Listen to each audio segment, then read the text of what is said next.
Education is the most powerful weapon that can be used to change the world.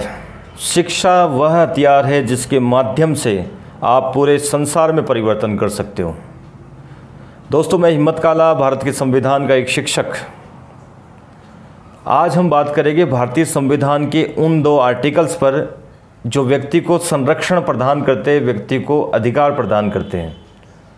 इससे पहले हम ये बात करेंगे कि अधिकार किसे कहते हैं और भारतीय संविधान द्वारा प्रदत्त अधिकार किस तरह से भारत की जनता पर लागू होते हैं और भारत की जनता किस तरह से इन अधिकारों की रक्षा के लिए न्याय प्राप्त करने के लिए कोर्ट में जाती है। दोस्तों, अगर कोई मुझे आके पूछे कि आपकी नज़र में दुनिया की सबसे अच्छी पुस्तक कौन सी है, तो मैं वहाँ पर निसंकोच ये जवाब दूंगा कि भारत का संविधान दुनिया की सर्वश्रेष्ठ पुस्तक है।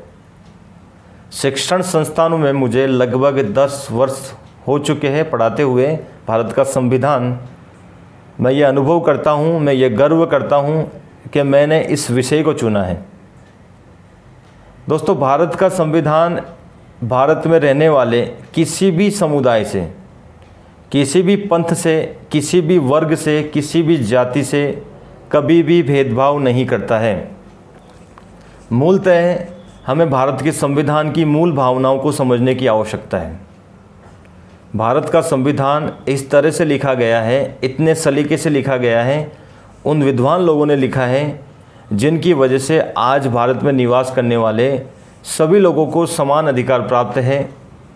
मूल अधिकार होता क्या है, इस पर हम चर्चा करेंगे। पहले दोस्तों, भारतीय संविधान द्वारा प्रदत्त वह अधिकार जो व्यक्ति को जन्म से प्राप्त होते हो और उसे प्राप्त करके व्यक्ति अपना संपूर्ण विकास करे, इसे हम मूल अधिकार कहते हैं।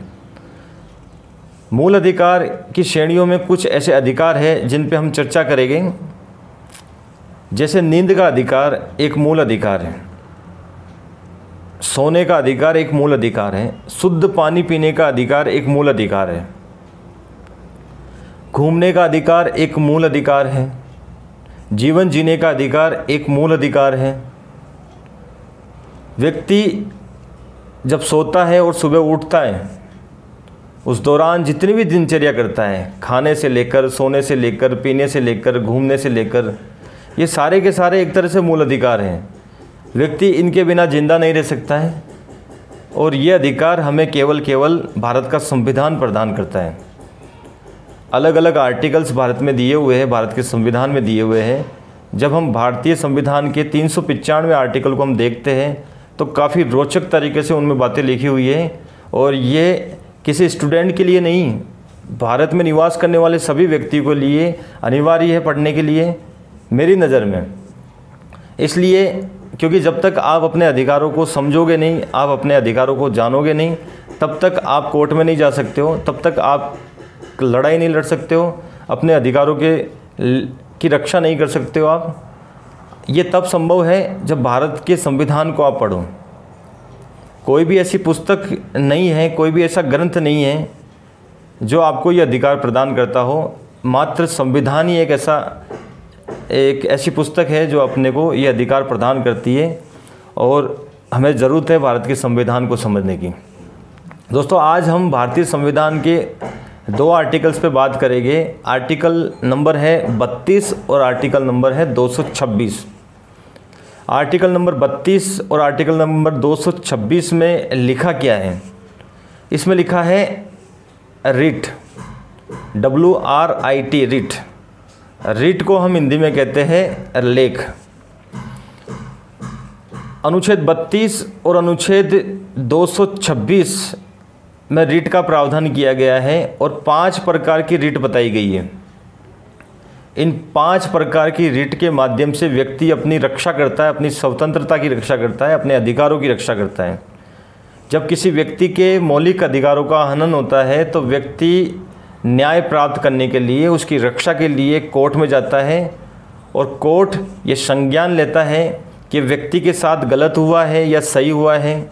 उस आधार पर कोर्ट फैसला देती है, उसे न्याय प्रदान करती है, उसे संरक्षण प्रदान करती है।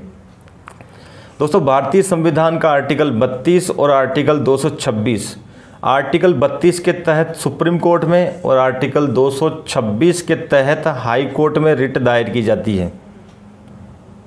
रिट कब दायर की जाती है? जब व्यक्ति के मौलिक अधिकार का हनन होता है और मौलिक अधिकारों की रक्षा के लिए व्यक्ति कोर्ट में जाता है और वहाँ से न्याय प्राप्त करता है। ये सारी की सारी बातें ये केवल भारत के संविधान में लिखी हुई है। भारत के संविधान के आर्टिकल में मेंशन है। भारत का संविधान बताता है ये सब बातें, और कोई ग्रंथ नहीं बताता है हमें।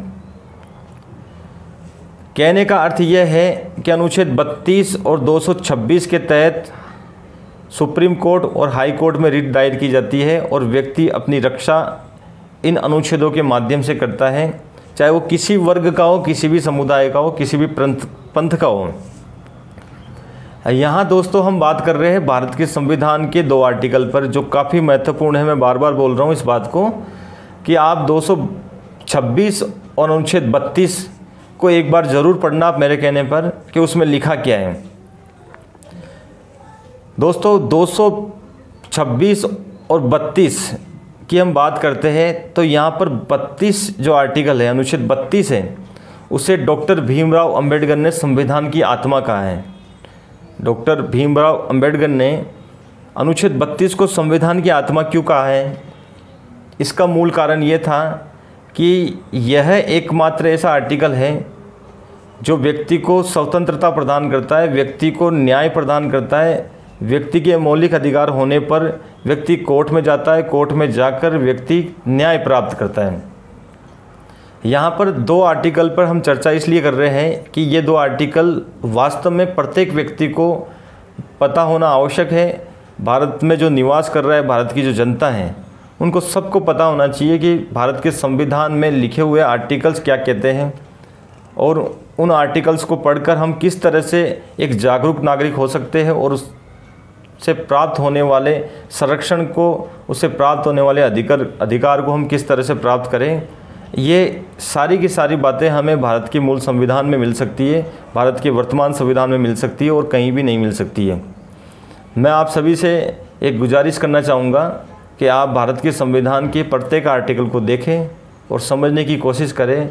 यकीन माने कि जब आप भारतीय संविधान पढ़ना शुरू कर दोगे तो आप अपने आप में गर्व महसूस करोगे और ये कहोगे कि वास्तव में संविधान जैसी पुस्तक इस दुनिया में कोई भी नहीं है। दोस्तों जय हिंद, जय भारत। ज़रूर एक बार संविधान को पढ़ने की कोशिश करें। जय हिंद।